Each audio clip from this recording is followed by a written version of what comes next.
Mīļie draugi, tā kā mums tēma ir ļoti aktuāla par D vitamīnu, protams, man gribētos parunāt dziļāk par šo tēmu un piedāvāt jums kaut kādas arī opcijas.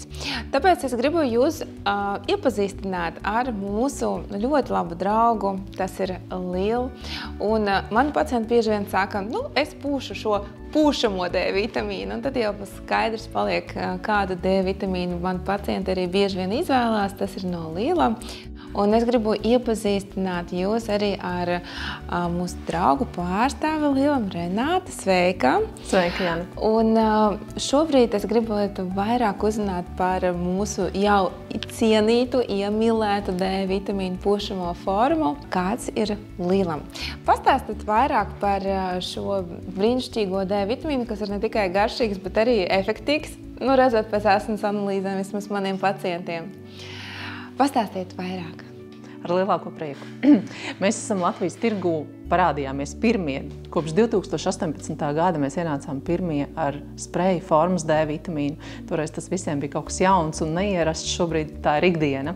Cilvēki ir sapratuši, ka tas ir ļoti ērti, ka tas ir garšīgi un ka tas ir galvenais efektīvi. Par šo produktu var teikt, ka šo gadu laikā, kopš 18. gada, šis ir kļuvis par numuru 1 produktu. Tiešām spreja formā. Tāpēc jau mani pacienti arī saka, tas pūšamais D vitamīns. Jā, tieši tā. Tāpēc arī uz iepakojuma tagad cilvēki varēs redzēt, ka tas tiešām ir numur 1 spreja formas D vitamīns Latvijā kopš 18. gada. Paldies, liels pieņem apsveikums.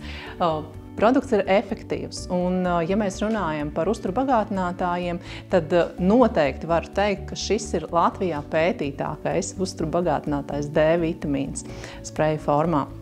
Tam ir 4 pētījumi veikti, un šie pētījumi ir pierādījuši efektivitāti produkta. Cilvēkiem jau 30 dienu laikā par 132% tiek pacelts D vitamīna līmenis un noturēts. Tiem, kam ir deficīts, savukārt par 197% jau 1 mēneša laikā tiek pacelts līmenis. Tas, manuprāt, ir iespaidīgi, un to mēs redzam arī pēc tā, ka cilvēki atgriežas pie šī produkta atkal un atkal. To mēs arī varam redzēt pēc maniem pacientiem un asins analīzēm, ko es redzu ikdienā. Ja? Mīļie draugi, es jau šodien esmu jums teikusi, ka mūsu references un tas, kas ir mūsu laboratorijas referenču datos, un šīs normas, kas tur ir aprakstīts no 30 līdz 100 D vitamīnam, tas ir tāds ļoti, ļoti individuāls un apspriežams jautājums, un jums tomēr ir jāatcerās, ka minimālās, robežas arī D vitamīnam ap 30, tas var ietekmēt arī jūsu dzīves kvalitāti un pašsajūtu, jo 30 bieži vien mēdz būt par maz. Ja cilvēks ir aktīvs, viņam ir ļoti daudz dažādu aktivitāšu, stresa līmenis, hobiji, darbs, un organismam ir lielāka slodze, tad, protams, mums tas D vitamīna līmenis ir jāadaptē. Mēs druscītiņi varbūt arī augstākam, tā kā atceramies, ka šīs references ir jāapspriež ar jūsu ārstējošo ārstu individuāli jums nepieciešamās devas, un šis mērķis, uz ko jūs ejat ar savu dakteri, jūs tad arī pielāgojat šī D vitamīna uzņemtās ikdienas devas, jā? Jo vienam tas varētu būt 2000 kā uzturošā taktika un terapija, kādam vajadzētu pacelt D vitamīnu augstāk pēc asins analīžu rezultātiem, un tad tas varētu būt pat 4 un augstāk 1000. Sakiet, lūdzu, vai ir kaut kādi kontraindikācijas, ar ko jūs rekomendētu nelietot šo D vitamīnu, piemēram, tad, kad mēs no rīta viņu pūšam, vai tieši otrādi, ar ko viņu ir labāk lietot, lai viņš labāk un efektīgāk uzsūcās? Šeit ir jāsaka paldies tai formai, jo tā ir mikroemulsija, kas uzsūcas caur mutes gļotādu. Līdz ar to tā ir ļoti liela priekšrocība. Mēs produktu sakratam un iepūšam vai nu zem mēles vai uz vaiga iekšpuses, un produkts uzsūcas caur mutes gļotādu. Līdz ar to tas neiet caur kuņģa zārņu traktu, uzsūkšanās notiek uzreiz asinīs. Līdz ar to varētu teikt, ka nav tādas īpašas ietekmes, ka uzturs ietekmētu. Vēl kas ir šim produktam sastāvā ir ksilīts, kas ļoti labvēlīgi ietekmē mūsu zobus. Brīnišķīgi. Sakiet, bet tas nozīmē, ka mums jāiepūš un jācenšas viņu paturēt mutē, vai tomēr mēs varam? Jā.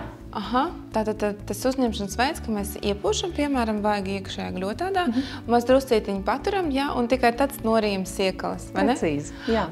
Forši. Tagad jūs zināsies ar citu, kā pareizi lietot D vitamīnu vēl precīzāk. Sakiet, vai ir kaut kādas jums arī formas bērniem?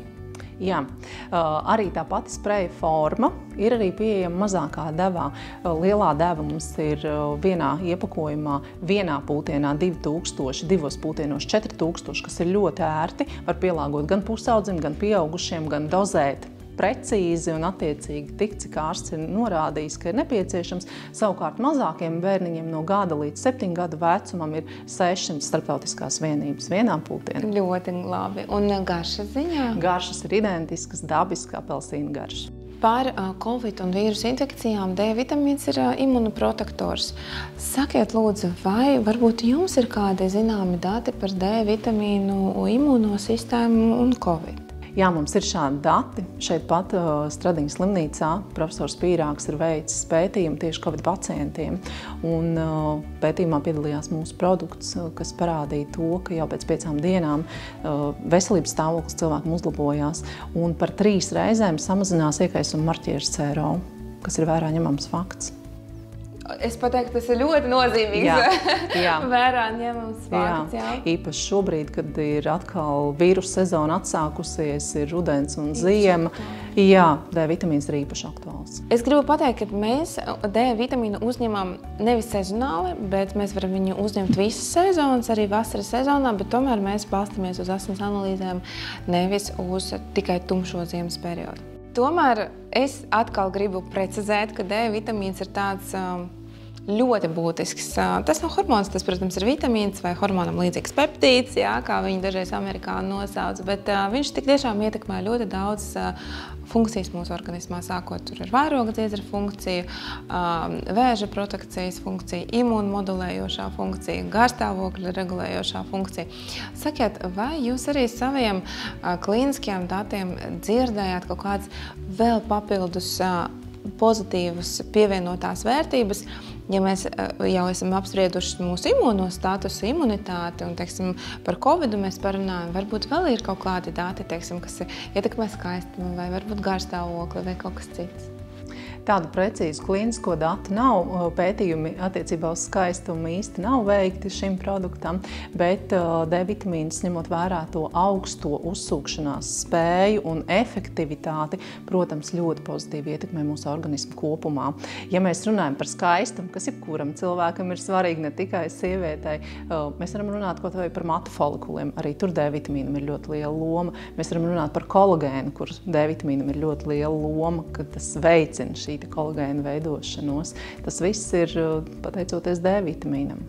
Jā, D vitamīns tiešām ir unikāls. Un šobrīd es vēl joprojām domāju, ka mēs tomēr esam un mēs dzīvojam tādā platuma grādos, kur mums D vitamīns netika raiti sintezējās ādā. Un man jāatzīmē, ka arī šī ādā sintēze, D vitamīna sintēze ultravioletā starojuma B efekta radīta, ne visiem cilvēkiem ir perfekta. Jo bieži vien arī no saviem pacientiem es dzirdu tādu terminu vai tādu frāzi, kad dakteris tikko bija atvaļinājumā, visticamāk, man D vitamīns ir sasintezējis saulītē, un es esmu iededzis, un D vitamīns man visticamāk ir pietiekoši. Uztaisim asins analīzi, D vitamīns ir 19. Ja? Tas nozīmē un apliecina tikai to, ka visiem D vitamīns ādā nesintezējās perfekti labi, un tas ir ļoti tik tiešām individuāla īpatnība, cik ļoti labi viņš var pirmkārt uzsintezēties, otrkārt aknās un nierēs konvertēties par aktīvo formu un, protams, arī radīt šos nepieciešamus efektus uz mērķa audiem. Un šeit, runājot arī atgriežoties pie bērniem, osteoporoze, pieaugušiem sievietēm, menopauzes laikā D vitamīns arī ir būtisks. Ļoti. Bērniem kaulu veselība. Ļoti. Kaulu veselībai, zobu veselībai, tur visur D vitamīnam ir loma. Līdz ar to, manuprāt, tas ir tāds vitamīns, kas ir nepieciešams ikdienā mums katram, neatkarīgi no sezonas, neatkarīgi no tā, vai mēs esam bijuši atpūtā. Bieži vien mēs lietojam saules SPF aizsargu krēmus, kas arī ietekmē D vitamīnu uzsūkšanos. Tas ir vitamīns, kas nepieciešams. Jā, precīzi. Un starp citu papildināšu, jūs ļoti vērtīgi atzīmēt par saules krēmu lietošanu D vitamīnu sintēzi, kā arī līdz ar nodzīvotiem gadiem un novecošanās procesiem vecumā pēc 55, 50, 60 gadiem un tīpaši pēc 60 gadiem D vitamīnu sintēze ādā pasliktinās. ēšanās. Tā kā šī ir vēl papildus tāda riska grupa, kur it īpaši ir jāuzsver D vitamīnu lietošanu un arī to vērošanu, pētīšanu asins analīzēs. Mēs jau esam pieraduši, ka D vitamīns ir fat-soluble vitamīns. Tas nozīmē tauko šķīstošs vitamīns, jā, ka mēs parasti viņu lietojam, ja tas ir kapsulētā formā, piemēram, mēs viņu lietojam pēc ēšanas. Jā. Bet šeit esam sapratusi šobrīd no mūsu sarunas tādu ļoti būtisku arī man precizējumu, jā, kad viņš mums absorbējās mutes gļotādā. Tas nozīmē, ka tas īsti nav saistīts ar ēdienu reizi vai kā? Šī ir mikroemulsijas forma, kas uzsūc caur mutes gļotādu. Līdz ar to mums nav nepieciešams uzturs, lai šis D vitamīns šķīstu taukos. Tas ir tādā formā, ka tas jau organismam ir viegli absorbējams un uzņemams. Līdz ar to nav svarīgi, kurā diennakts laikā mēs šo vitamīnu iepūšam. Atkarībā no ēdienreizes tur nav sasaistes. Tā kā var lietot sev ērtā brīdī, kad vien sagribās. Paldies!